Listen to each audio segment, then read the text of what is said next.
My son deserves someone of his own class.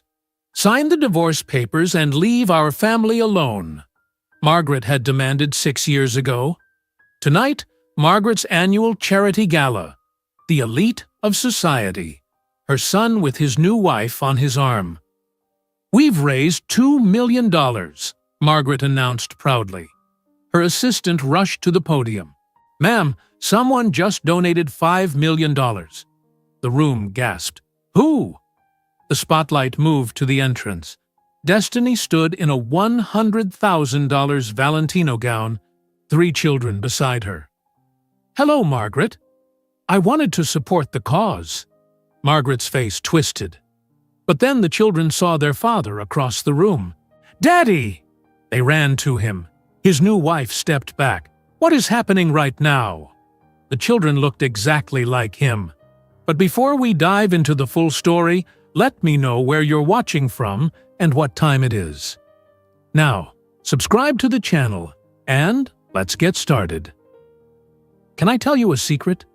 I have been coming here every day for 2 months just to see you. Destiny looked up from the coffee machine. The young man in the worn jeans and old sweater stood at the counter, smiling at her. His name was James. She knew his name because he came to the coffee shop every single morning at 8 o'clock. He always ordered the same thing, black coffee. Nothing else. 2 months is a long time to drink bad coffee, Destiny said. She smiled back at him. James laughed. The coffee is not that bad. Yes, it is, Destiny said, but thank you for lying. This conversation happened 6 years ago in a small coffee shop near Harvard University in Cambridge, Massachusetts. Destiny Brooks was 20 years old. She worked at the coffee shop every morning before her classes at Boston University. She studied business. She lived with her parents in a small house in South Boston. Her mother cleaned houses for rich families. Her father worked at the shipping docks, loading and unloading cargo. They did not have much money, but they had love. They had dignity. They taught Destiny that hard work mattered more than anything. James kept coming to the coffee shop every morning. He arrived at 8 o'clock exactly. He ordered his black coffee, but now he stayed longer. He talked to Destiny while she worked. He asked her about her classes. She asked him about his life. He told her he loved architecture and old buildings. She told him about her dream to start her own business someday.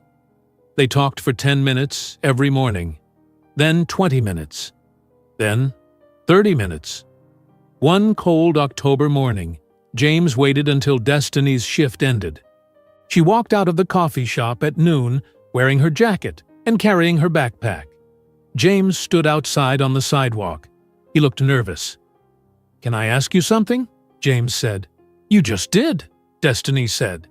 She was teasing him. James laughed. "Can I ask you something else?" "Yes." "Will you have dinner with me?" Destiny's heart started beating faster. She had hoped he would ask. She had thought about him every day. She said yes. 3 days later, they went to a small Italian restaurant in the North End. The restaurant had red checkered tablecloths and candles on every table. They ordered pasta and bread. They talked for 3 hours.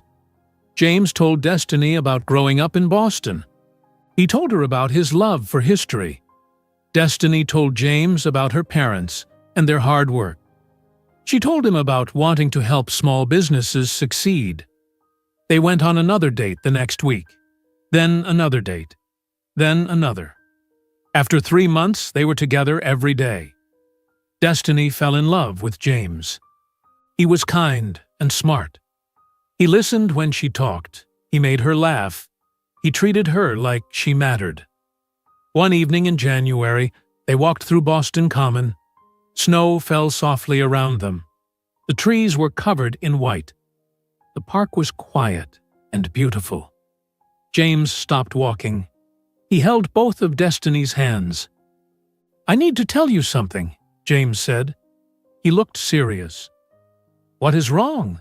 Destiny asked. Her stomach felt tight with worry. "Nothing is wrong. but I have not been completely honest with you." Destiny pulled her hands away. "Are you married?" No, nothing like that." James took a deep breath. "My last name is Whitmore. My family is the Whitmore family." Destiny stared at him. Everyone in Boston knew the Whitmore name. They were one of the oldest and richest families in New England. They owned buildings and businesses all over the city. Their name was on museums and libraries. "Why did you not tell me?" Destiny asked quietly. "Because when I am with you, I am just James. Not James Whitmore, not the Whitmore heir. Just me. I love that feeling. I love being with someone who sees me, not my family name." Destiny understood. She took his hands again. "I do see you. Just you." They kept dating. James met Destiny's parents. Her father shook James's hand firmly. Her mother hugged him and told him to sit down for dinner. They ate meatloaf and potatoes at the small kitchen table. James helped clear the dishes. He laughed at her father's jokes. Destiny's parents liked him. After James left that night, Destiny's mother said, "He is a good man. I do not care about his last name." In April, James took Destiny to the Boston Public Garden. They walked past the pond where the swan boats floated in summer. They sat on a bench under a willow tree. The spring flowers were blooming. Everything smelled fresh and new. James got down on one knee. He pulled a small box from his pocket. Inside was a simple gold ring with a small diamond. "Destiny Brooks, you are the best person I know. You are smart and strong and kind. You make me want to be better. Will you marry me?" Destiny started crying happy tears. She said yes. James put the ring on her finger. They kissed under the willow tree. Destiny thought this was the happiest moment of her entire life. But then she met Margaret Whitmore. 1 week after the engagement, Margaret came to visit Destiny's family home. Destiny's mother cleaned the house all morning. She bought nice cookies from the bakery.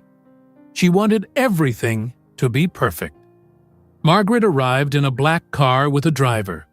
She wore a navy blue suit and a pearl necklace. Her silver hair was pulled back in a tight bun. She walked into the small house and looked at everything. She looked at the old couch. She looked at the family photos on the wall. She looked at the small television. Her face showed nothing. No smile. No warmth. Just cold observation. "What a charming home," Margaret said. But her voice did not sound like she meant it. Destiny's mother offered tea and cookies. Margaret said no thank you. She said she needed to speak with Destiny privately. They went into the small kitchen.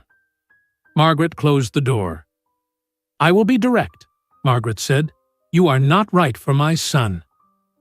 Destiny felt like Margaret had slapped her. "Excuse me?" "The Whitmore family has maintained our position for 5 generations. We have standards. We marry people from similar backgrounds, people who understand our world." "I love James," Destiny said. Her voice shook, but she kept talking. "He loves me." "Love fades," Margaret said. Her voice was cold and sharp. "Family and legacy last forever. You will embarrass us. You do not know how to behave in our society. You do not come from the right kind of family." Margaret reached into her purse. She pulled out an envelope. She placed it on the kitchen table. "There is $50,000 in this envelope. Take it. Leave my son. Find someone from your own background." Destiny looked at the envelope. Then she looked at Margaret. Anger burned in her chest. She pushed the envelope back across the table. "No. No." Margaret raised one eyebrow. "I love James. He loves me. We are getting married. Your money cannot change that." Margaret's face turned hard like stone. She picked up the envelope and put it back in her purse. She walked to the kitchen door. Before she opened it, She turned back to Destiny. "You will regret this decision. I promise you that." Margaret left without saying goodbye to Destiny's parents. Destiny stood alone in the kitchen, shaking. She had never met anyone so cold. That night, Destiny told James everything. She told him about the money. She told him about Margaret's cruel words. James got angry. His face turned red. He said his mother was wrong. He said they would get married anyway. He said his mother could not control his life. "I love you," James said. "Nothing else matters." Destiny believed him. She wanted to believe him. They got married 3 months later at a small church in Cambridge. Destiny wore a simple white dress. Her mother cried happy tears. Her father walked her down the aisle. James waited at the front of the church. He smiled so big when he saw her. Margaret sat in the back row. She wore all black like she was attending a funeral. She did not smile once during the ceremony. She did not cry. She did not clap when the priest said, "You may kiss the bride." After the ceremony, everyone walked outside the church. James and Destiny held hands. They were husband and wife now. They were happy. Margaret walked past them to her car. Her assistant Linda followed behind her. Margaret spoke loudly enough for Destiny to hear. "This marriage will not last 1 year." Destiny's happiness cracked just a little. She looked at James. He squeezed her hand, but he did not say anything to his mother. He did not defend Destiny. He just looked away. That should have been Destiny's first warning. But she was young and in love. She thought love would be enough. She thought James would choose her. She was wrong. Destiny and James moved into an apartment in Back Bay 2 days after the wedding. The apartment had 2 bedrooms, a modern kitchen, and large windows that looked out over the street. James paid for everything with money from his trust fund. Destiny brought her few belongings from her parents' house. Her clothes, her books, some photographs. "This is our home now," James said. He put his arms around Destiny. "Just us. We can start fresh here." Destiny wanted to believe him. She unpacked her things. She arranged furniture. She bought groceries and cooked dinner. She tried to make the apartment feel like home. On their 3rd day of marriage, James's phone rang during breakfast. He looked at the screen. His face changed. "It is my mother," James said. "You do not have to answer," Destiny said quietly. James looked at the phone. It kept ringing. He answered it. "Hello, Mother." James listened. "Yes, I understand. No, we are settling in. I know. I will think about it. Goodbye." James put the phone down. He did not look at Destiny. "She wants us to come to dinner at the mansion tonight." "Do we have to go?" Destiny asked. "She is my mother. It is just dinner." They went to dinner at the Whitmore Mansion in Beacon Hill. The mansion was 5 stories tall with white columns in front. A chandelier hung in the entrance hall. Everything was expensive and old and perfect. Margaret greeted them in the formal dining room. She wore a black dress and her pearls. She kissed James on the cheek. She looked at Destiny, but did not touch her. "How nice of you to come," Margaret said. They sat at the long dining table. A woman in a uniform brought soup. Margaret asked James about his work at the family investment firm. She asked about his college friends. She talked about people Destiny had never heard of. People with last names like Cabot and Adams and Lodge. Destiny sat quietly and ate her soup. She tried to smile when Margaret looked her way, but Margaret barely looked at her. After that dinner, Margaret called James every single day, sometimes twice a day. She wanted him to come to the mansion for dinner. She wanted him to attend charity events. She wanted him to meet with business partners. James said no at first. He said he wanted to spend time with his new wife. But Margaret kept calling. She said he was abandoning his family. She said he had responsibilities. She said the Whitmore name meant something. After 2 weeks, James agreed to go to one dinner. That one dinner became 2 dinners each week, then 3 dinners each week. Destiny went with James to all of them. Every dinner was the same. Margaret ignored Destiny. The other guests ignored Destiny. They talked about their summer homes in Martha's Vineyard and Nantucket. They talked about their children's private schools that cost $50,000 each year. They used words Destiny did not understand. They told jokes about people she did not know. One evening, a woman named Mrs. Patricia Lodge asked Destiny a question. "Which preparatory school did you attend, dear?" The table went quiet. Everyone looked at Destiny. "I went to South Boston High School," Destiny said. "It is a public school." The silence grew heavier. Mrs. Lodge smiled a tight smile. "How interesting." Margaret quickly changed the subject. She asked James about a business meeting. No one spoke to Destiny for the rest of the dinner. In the car ride home, Destiny cried. James drove in silence. "Why do you not defend me?" Destiny asked. "What do you mean?" "Your mother treats me like I am invisible. Her friends treat me like I do not belong. You sit there and say nothing." "You are too sensitive," James said. "They are just getting to know you." "It has been 4 months, James. They do not want to know me." James did not answer. They drove the rest of the way in silence. 2 days later, Destiny went to see her doctor in Cambridge. She had been feeling tired and sick every morning. The doctor did some tests. Then the doctor did an ultrasound. The doctor moved the wand across Destiny's belly. She looked at the screen. She smiled. "Congratulations," the doctor said. "You are pregnant." Destiny's heart jumped. "I am pregnant?" "Yes, about 10 weeks along." The doctor pointed to the screen. "And look here, you are carrying triplets, 3 babies." Destiny stared at the screen. 3 tiny shapes, 3 heartbeats flickering, 3 babies growing inside her. She started crying. Happy tears and scared tears mixed together. That evening, Destiny cooked James's favorite meal, chicken and potatoes. She set the table with candles. She waited for him to come home from work. James arrived at 7 o'clock. He looked tired. He sat down at the table. "I have something to tell you," Destiny said. She was smiling so big her face hurt. "What is it?" "I am pregnant. We are going to have a baby. 3 babies, actually.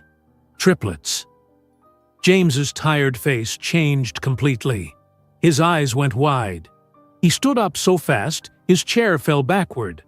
He picked Destiny up and spun her around. "We are having babies? 3 babies?" "Yes," James laughed. He kissed Destiny. He put his hand on her belly even though she was not showing yet. "This is the best news. This is amazing. We are going to be parents." They held each other in the kitchen. For the first time in months, Destiny felt happy. She felt like everything would be okay. "We need to tell my mother," James said. Destiny's happiness disappeared like a light turning off. "Do we have to tell her right now?" "She is going to be a grandmother. Of course, we have to tell her." They drove to the Whitmore mansion the next evening. Margaret was in her formal living room. Everything in the room was white and gold. Nothing looked comfortable. Nothing looked lived in. Margaret sat in a high-backed chair. She wore a gray suit. Her silver hair was perfect. She looked at James and Destiny with her cold eyes. "To what do I owe this unexpected visit?" Margaret asked. James sat on the edge of the white couch. Destiny sat next to him. James was smiling. He did not see the coldness in his mother's face. "Mother, we have wonderful news. Destiny is pregnant. We are having triplets. 3 babies. You are going to be a grandmother." Margaret's face stayed completely still. No smile, no happiness, nothing. She looked at Destiny. Then she looked back at James. "Are you certain the children are yours?" The room went silent. Destiny felt like she could not breathe. James stared at his mother. "What did you just say?" James asked.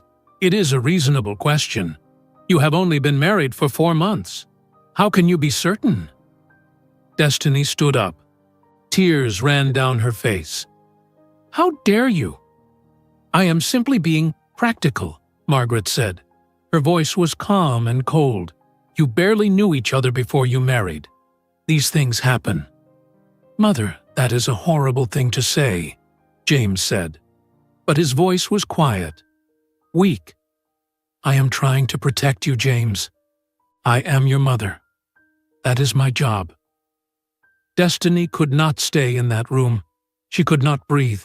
She ran out of the mansion. She ran down the front steps. She stood on the sidewalk crying.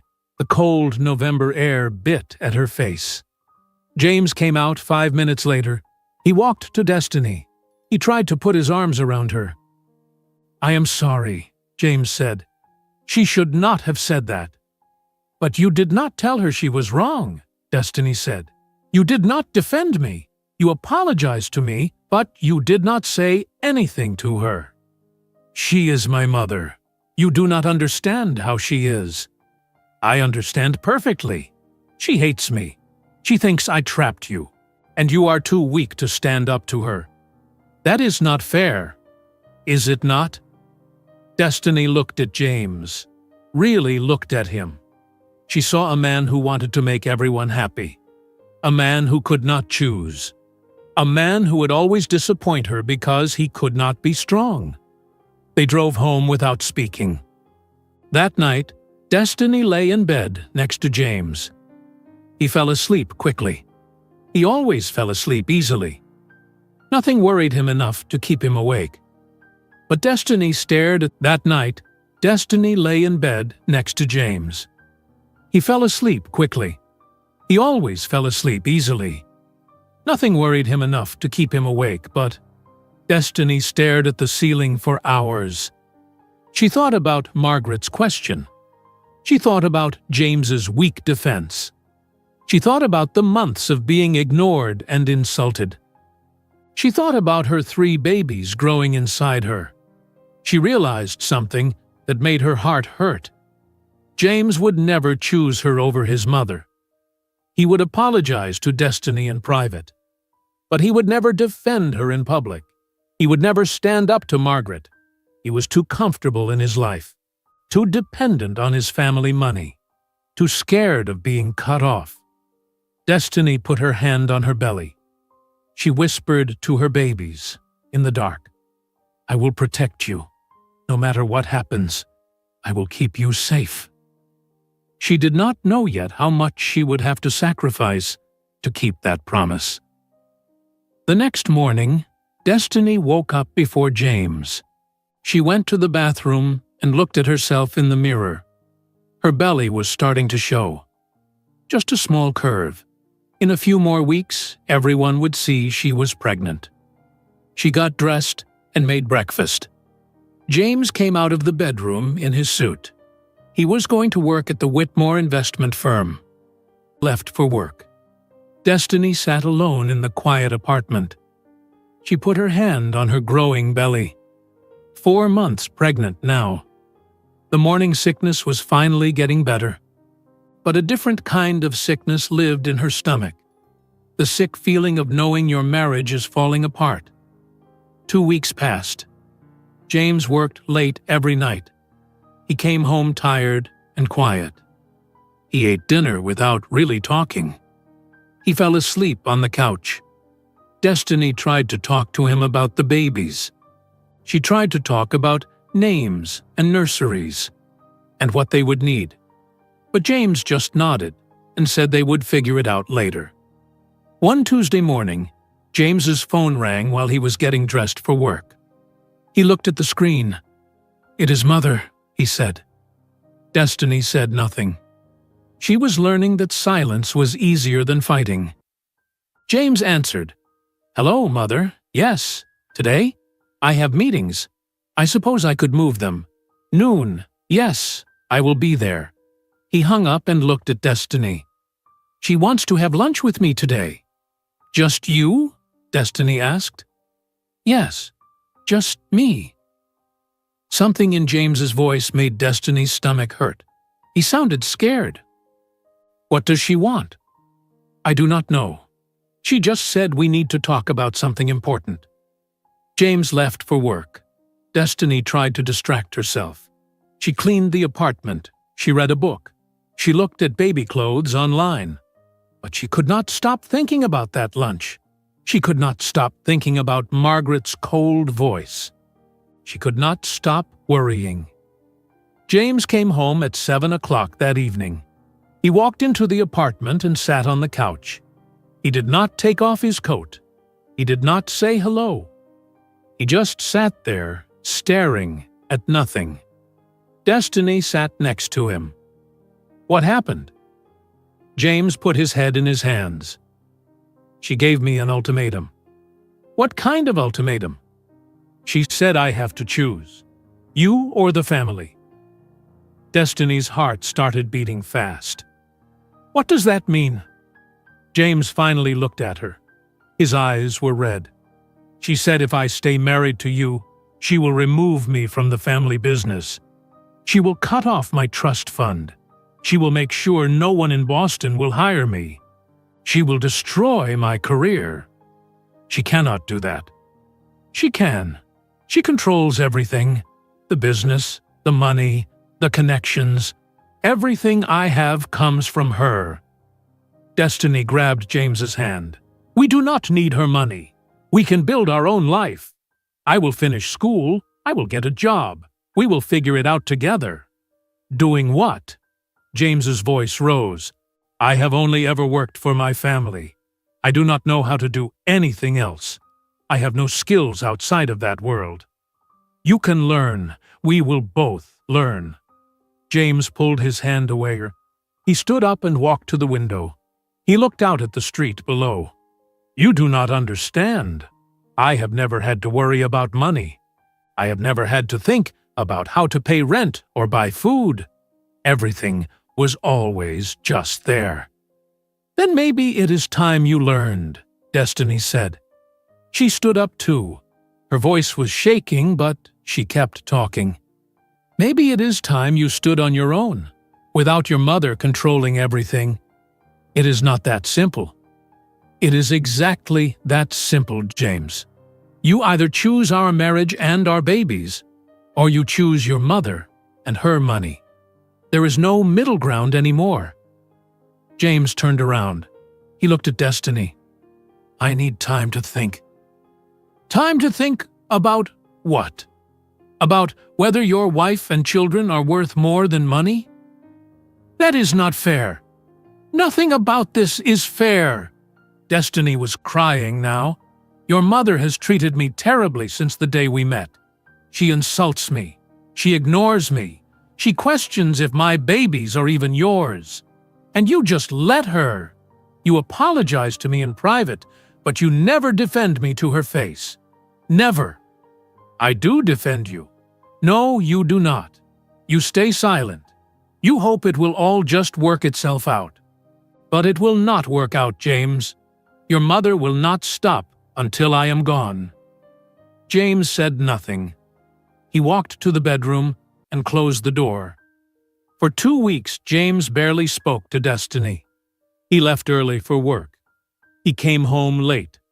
He spent hours at his mother's mansion having private conversations. Destiny knew what was happening. She knew James was making his choice. She could see it in his face. She could feel it in the distance between them. Destiny tried one more time to reach him. One evening, she made his favorite dinner. She set the table with candles. She waited for him to come home. James arrived at 9 o'clock. He looked exhausted. He sat down at the table but did not eat. We are having babies, Destiny said quietly. 3 babies. They will be here in 5 months. We need to make decisions. We need to prepare. I know. Do you want these babies, James? He looked up at her. Of course I do. Then fight for them. Fight for us. Tell your mother no. Tell her you choose your family. And then what? We have no money, no home, no way to support 3 babies. We will find a way. People do it every day. People with much less than us. I am not those people, James said. His voice was flat, empty. I do not know how to be those people. Destiny felt something break inside her chest. She saw the truth clearly now. James would never be strong enough. He would never choose her over his comfortable life. 1 week later, James came home carrying papers. Legal papers. He put them on the kitchen table. He would not look at Destiny. What are those? Destiny asked. But she already knew. Divorce papers. My mother's lawyer prepared them.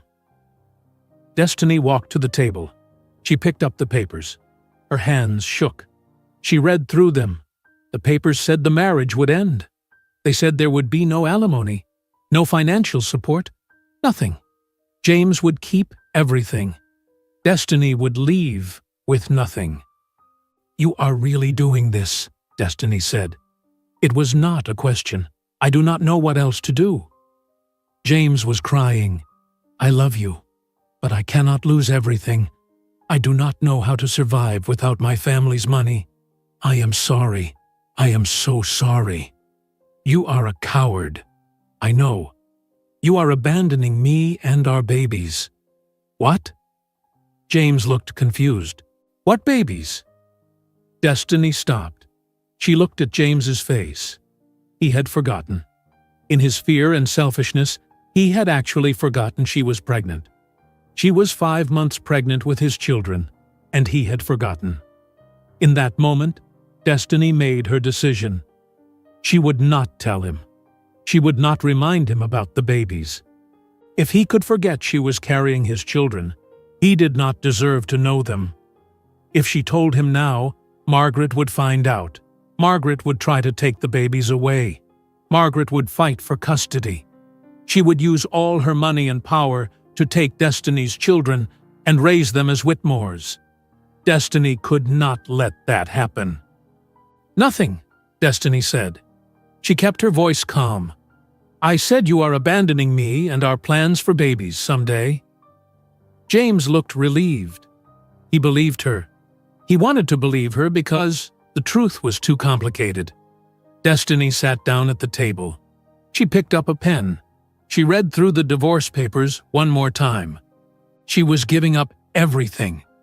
The apartment, the life she tried to build, the man she loved. But she was protecting something more important. She was protecting her 3 babies from Margaret Whitmore. Destiny signed the papers. Her hand was steady. She looked at James one last time. I hope your mother's money keeps you warm at night, Destiny said. I hope it fills the empty space where your spine should be. James flinched, but he did not argue. He took the signed papers and left. Destiny sat alone in the apartment she would have to leave. She put both hands on her belly. Her babies were moving now. She could feel them. 3 little lives depending on her. It will always be just us, she whispered, and I will make sure we never need anyone. She had no money, no job that could support her and 3 babies, no family to help her since her parents died, but she had something Margaret Whitmore could never understand. She had determination. She had strength that came from love instead of fear. Destiny packed her 2 suitcases that same night. 3 days later, Destiny stood in the doorway of a studio apartment in Cambridge. The apartment was 1 room. It had a tiny bathroom and a kitchen area that was only 4 feet wide. The walls were white, but dirty. The carpet was old and stained. 1 window looked out at a brick wall. Rent is $800 per month, the landlord said. He was an old man with gray hair. First month and security deposit. That is $1,600 total. Destiny opened her wallet. She counted out $1,600 in cash. It was almost all the money she had saved from working at the coffee shop. After paying the landlord, she had $400 left. "When can I move in?" Destiny asked. "Right now, if you want." Destiny moved in that same day. She carried her 2 suitcases up 3 flights of stairs. Her belly made it hard to balance. She was 5 months pregnant with triplets. She was already showing. She had to stop twice on the stairs to catch her breath. The apartment was empty. No furniture, no dishes, nothing. Destiny sat on the floor and looked around. This was her home now. This was where she would raise her babies. She wanted to cry, but she had already cried too much. Crying did not pay rent. Crying did not buy food. She needed to work. The next morning, Destiny went to the coffee shop for her shift. Her boss, Mr. Chen, looked at her belly. "Destiny, are you okay? You look tired." "I am fine. Just some changes in my life." "You are pregnant," Mr. Chen said. It was not a question. Yes, 5 months. "Mr." Chen's face was kind. "You need to take care of yourself. This job is hard. You are on your feet all day." "I need to work. I need the money." Mr. Chen nodded. He understood. He did not ask more questions. Destiny worked her shift. She made coffee. She served customers. Her feet hurt. Her back hurt. But she kept working. After her shift ended at 3 o'clock in the afternoon, Destiny went home to her empty apartment. She had bought a cheap air mattress at a discount store. She had 1 pillow, 1 blanket. That was all. She opened her old laptop. She found a job posting online. A medical billing company needed someone to do data entry from home. The pay was $12 per hour. Destiny applied immediately. They called her the next day. They hired her. She could work as many hours as she wanted. She just had to meet her weekly quota of entering 500 patient records.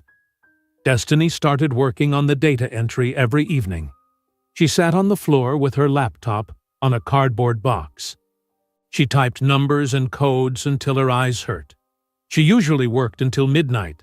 Then she slept for 6 hours. Then she woke up and went to the coffee shop. But even with 2 jobs, it was not enough money. Destiny did the math. Rent was $800. Food was about $300. Her phone bill was $50. The bus pass was $90. She needed $1,240 every month just to survive. And she needed to save money for when the babies came. She would not be able to work after they were born. At least, not for a while. Destiny found a 3rd job. She would clean office buildings in downtown Boston early in the morning. The cleaning company paid $15 per hour. She could work from 4 o'clock in the morning until 7 o'clock in the morning. That was 3 hours, 5 days per week. That was another $225 each week. Destiny's new schedule was brutal. She woke up at 3:30 in the morning. She took the bus to downtown Boston in the dark. She cleaned offices from 4 until 7. She took the bus back to Cambridge. She worked at the coffee shop from 8 until 3 in the afternoon. She came home and slept for 2 hours. Then she did data entry from 6 in the evening until midnight. She slept for 3.5 hours. Then she did it all again. She was exhausted. Her body hurt everywhere. Her belly was growing bigger every week. At 6 months pregnant, she could barely fit behind the coffee shop counter. Mr. Chen pulled her aside one day. "Destiny, you need to rest. You look like you are going to fall over." "I am okay." "No, you are not. When did you last sleep a full night?" Destiny could not remember. "I sleep enough." "You are pregnant with a baby. You need to take care of yourself." Destiny did not correct him. She did not tell him it was 3 babies, not 1. If people knew she was having triplets, they would ask too many questions. At 7 months pregnant, Destiny went to her doctor's appointment at Cambridge Hospital. The doctor did an ultrasound. She checked all 3 babies. They were healthy and growing. But the doctor looked worried. "Destiny, your blood pressure is too high. You are exhausted. I can see it. Carrying triplets is very high risk. You need to rest. You need to stop working so much." "I cannot stop working. I need money. If you do not rest, these babies could come too early. Very early. That is dangerous." Destiny started crying. She could not help it. "I have no choice. I have no family, no help. If I do not work, I cannot pay rent. I cannot eat." The doctor's face was kind. She sat down next to Destiny. "Let me call our social worker. She can help you." A woman named Mrs. Patricia Flores came to the exam room 20 minutes later. She had a clipboard and a warm smile. "Destiny, I understand you are struggling financially." "Yes." "Are you receiving any child support from the father?" "No. He does not know about the babies." Mrs. Flores did not judge. She just wrote notes. "Okay, let me help you apply for some programs. There is pregnancy assistance, food stamps, help with medical bills. These programs exist for situations exactly like yours." "I do not want charity," Destiny said quietly. "It is not charity. It is help.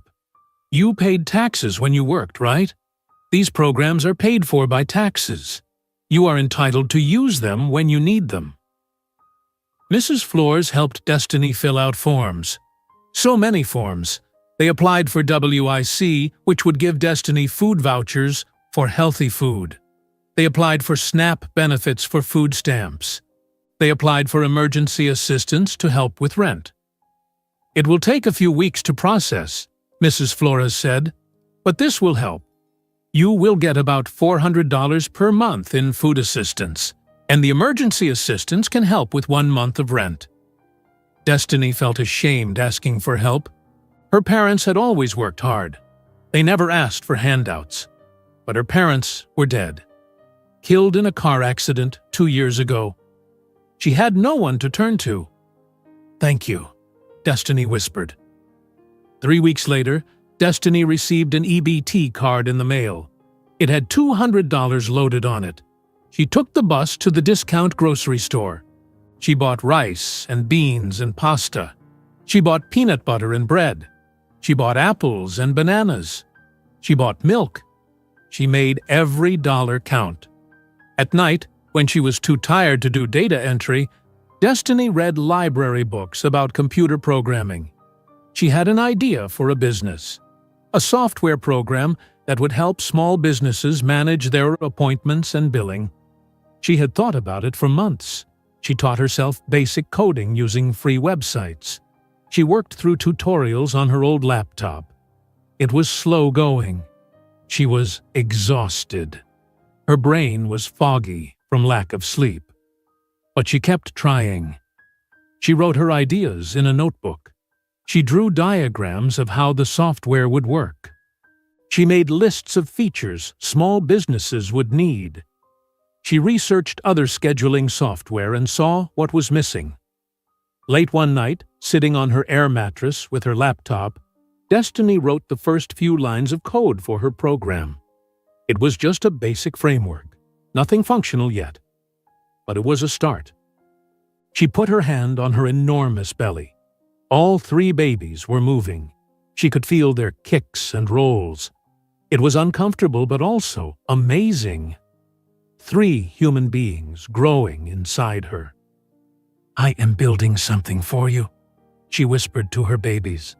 "I am building us a future. It is hard right now. It is so hard. But I promise you it will get better. I promise I will give you a good life." At 8 months pregnant, Destiny could barely walk. Her belly was huge. Each baby was growing. The doctors said they were healthy, but Destiny needed to stop working soon. She was in danger of going into early labor. Destiny quit her job cleaning offices. She could not do it anymore. She physically could not bend over or move fast enough. She kept working at the coffee shop and doing data entry at night. She needed every dollar. She bought 3 used cribs from a thrift store. They cost $40 total. A kind woman at the store helped Destiny load them into a taxi. Destiny could not carry them on the bus. She set up the 3 cribs in her tiny studio apartment. They took up most of the room. She could barely walk around them, but seeing them there made everything real. 3 babies would sleep in those cribs. 3 babies who would depend on her for everything. Destiny lay on her air mattress between the cribs.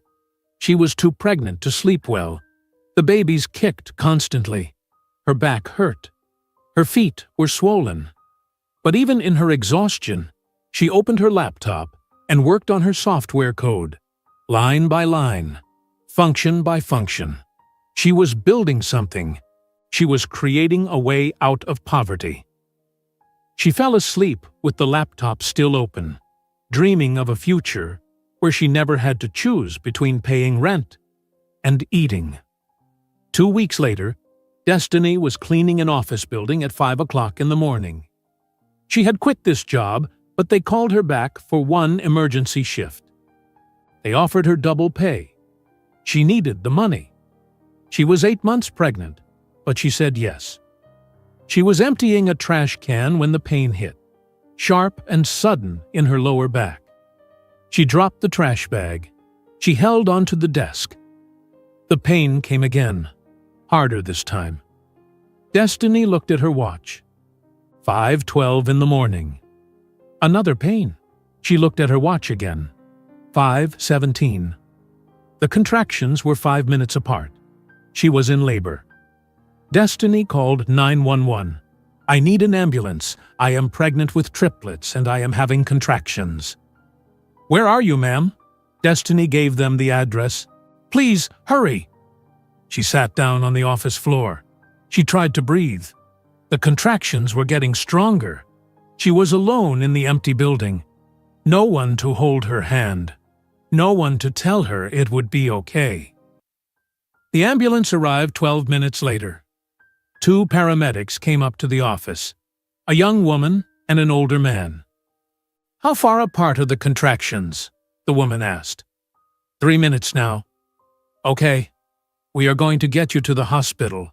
You are doing great." They helped Destiny onto a stretcher. They carried her down to the ambulance. They drove through the early morning streets to Cambridge Hospital. The siren wailed. The lights flashed. Destiny held her belly and cried. At the hospital, nurses rushed around her. They put her in a wheelchair. They took her to a delivery room. They asked her questions while hooking her up to monitors. "Is someone coming to be with you?" a nurse asked. Her name tag said Rebecca. "No, I am alone." "No partner? No family? No friend?" "No one." Nurse Rebecca's face was kind. She held Destiny's hand. "Then I will stay with you. You will not be alone." The labor was long and hard. 10 hours! Destiny screamed. She cried. She squeezed Nurse Rebecca's hand so hard her fingers went white. Nurse Rebecca stayed with her the entire time. She wiped Destiny's face with a cool cloth. She told her when to push. She encouraged her. At 3:22 in the afternoon, the first baby was born. A tiny girl. The doctor held her up. She was so small, so perfect. "It is a girl," the doctor said. 4 pounds and 2 ounces. They placed the baby on Destiny's chest for just a moment. Destiny looked at her daughter's tiny face. She had dark hair. She had James's green eyes. She was the most beautiful thing Destiny had ever seen. "Maya," Destiny whispered. "Your name is Maya." They took Maya to clean her and check her. 3 minutes later, the second baby came. Another girl. 4 pounds exactly. "Grace," Destiny said when they placed her on her chest. "You are Grace." 2 minutes after Grace, the third baby was born. A boy. 3 pounds and 12 ounces. The smallest of the 3. "Marcus," Destiny said. She was crying so hard she could barely see. "My baby boy, Marcus." All 3 babies were small but healthy. The nurses wrapped them in blankets. They brought all 3 babies to Destiny at once. Destiny held them against her chest. 3 tiny humans. 3 lives that depended completely on her. The exhaustion hit her. The fear hit her. She was 26 years old. She was alone. She was broke. She had no idea how she would take care of 3 babies. But looking at their perfect little faces, she felt something else too. She felt powerful. She felt determined. She would do whatever it took to give them a good life. The hospital social worker visited Destiny the next day. Her name was Mrs. Sandra Kim. She was young with black hair and kind eyes. "Destiny, congratulations on your 3 beautiful babies. I understand you are alone. No partner or family support." "That is correct. Let me help you apply for more assistance programs. You will need childcare. You will need diapers and formula. You will need so much." Mrs. Kim helped Destiny fill out more forms. She gave Destiny information about subsidized daycare.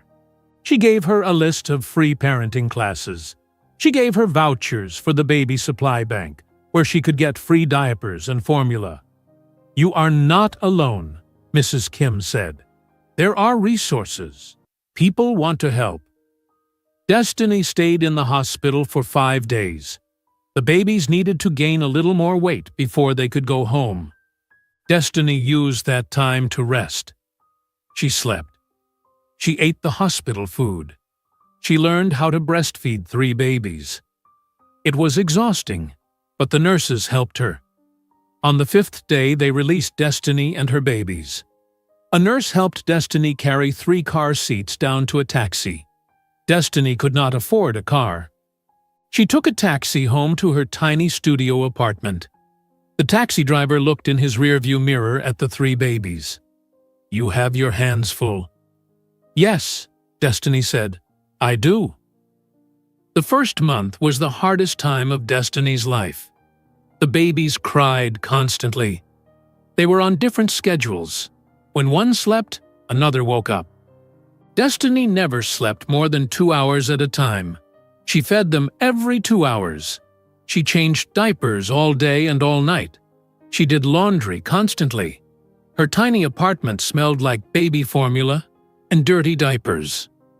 She could not work at the coffee shop anymore. Mr. Chen understood. He told her to come back when she was ready. But Destiny knew she could not go back. She could not leave 3 newborns alone. She lived on food stamps and the small amount of assistance money. It was $300 per month. Her rent was $800. She used all her savings to make up the difference. She wore the same 3 outfits every week. She never bought anything for herself. Every dollar went to the babies. But during the quiet moments, when all 3 babies were asleep at the same time, Destiny worked on her computer. She taught herself more coding. She built her scheduling software piece by piece. When the babies were 6 months old, Destiny finished the basic version of her program. She called it Brooks Scheduling Solutions. It was simple but functional. Small businesses could use it to manage appointments and send automatic reminders to customers. Destiny offered her software free to 10 small businesses to test it. She found them on local business forums, a hair salon, a dental office, a small law firm, a massage therapist, a dog grooming business. They all agreed to try it. After 1 month, they all loved it. They told other business owners. Word spread. After 1 year, 50 small businesses were using Brooks Scheduling Solutions. Destiny started charging $20 per month per business. That was $1,000 per month. It was not a lot of money, but it was growing. Destiny hired her first employee, a college student who could do customer support part-time. Destiny paid her $15 per hour. When the triplets were 2 years old, 500 businesses used the software. Destiny was making $10,000 per month. After expenses, she kept about $6,000. She moved out of the studio apartment into a real two-bedroom apartment in Somerville. The children each had their own bed now. Destiny had her own bedroom. When the triplets were 3 years old, Destiny expanded the software. She added features for billing and inventory management. She renamed the company Brooks Technologies. She had 5 employees working remotely. She had 5,000 clients. She was making $100,000 per month. When the triplets were 4 years old, Brooks Technologies opened an office in downtown Boston. Destiny hired 20 employees. She had clients all over New England. She was making $500,000 per month. When the triplets were 5 years old, Destiny opened a second office in New York City. She had 200 employees. She was making $2 million per month. She bought a house in Brookline, a real house with a big backyard. Each child had their own room. Destiny had a home office, they had a garden, they had space to run and play. Maya, Grace, and Marcus were happy children. They did not remember being poor. They did not remember the tiny studio apartment. Destiny made sure they always felt safe and loved. But they asked about their father. They saw other children with fathers. They wanted to know where theirs was. Destiny showed them one photograph of James. She kept it in her dresser drawer. "This is your father," Destiny said. "His name is James." "Where is he?" Marcus asked. "He had to go away, but I love you enough for 2 parents." "Does he know about us?" Maya asked. She was the serious one, the one who asked hard questions. "No, baby, he does not know about you." "Why not?" Grace asked. "Because sometimes adults make difficult choices. I chose to protect you." That was the most important thing. The children accepted this answer when they were young, but now they were 6 years old. They asked more questions. Destiny knew eventually she would have to tell them the whole truth. When the triplets turned 6 years old, Destiny received an invitation in the mail. An invitation to Margaret Whitmore's annual charity gala at the Grand Hotel in Boston. Destiny held the invitation in her hands for a long time. She had avoided anything connected to the Whitmore family for 6 years. She built her life far away from that world, but now she was successful. Now she was rich. Now she was powerful. She looked at her 3 children playing in their backyard. They were healthy and happy and loved. It was time. Time to go back to Boston. Time to show Margaret Whitmore exactly who Destiny Brooks had become. Destiny called her assistant the next morning. Her assistant's name was Rachel. She had worked for Brooks Technologies for 3 years. "Rachel, I need you to research something for me. Margaret Whitmore's charity gala. Find out everything about it." "The one you received an invitation to?" "Yes. I need to know who attends, what they wear, how much money is usually raised, everything." Rachel called back 2 hours later. "Okay, I have the information. The gala happens every year. It is the biggest charity event in Boston. Everyone who is wealthy or important attends. Last year they raised $3 million for children's hospitals. Women wear expensive gowns. Men wear tuxedos. There is a silent auction, a live auction, and a sit-down dinner. It is very formal."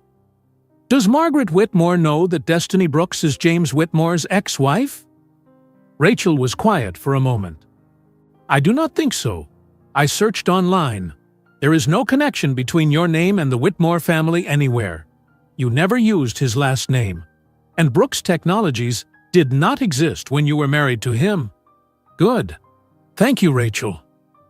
Destiny hung up the phone. She sat in her home office looking at the invitation. It was printed on thick cream paper with gold lettering. Very expensive. Very Margaret. Destiny made her decision. She would attend the gala. She would bring her children. She would donate money to Margaret's charity. A lot of money. Enough money that Margaret would have to acknowledge her, and then Margaret would see the three children. Margaret would see what she and James had thrown away. That evening, Destiny sat down with Maya, Grace, and Marcus in their living room. They had just finished dinner. The children were playing with their toys. "I need to tell you something," Destiny said. All three children stopped playing and looked at their mother. When Destiny used that serious voice, they knew to pay attention. "We are going to a fancy party next month." "A party?" Grace's eyes went wide. Grace loved parties. "Yes, a very fancy party at a big hotel in Boston. We will need to dress up in our best clothes." "Will there be cake?" Marcus asked. Destiny smiled.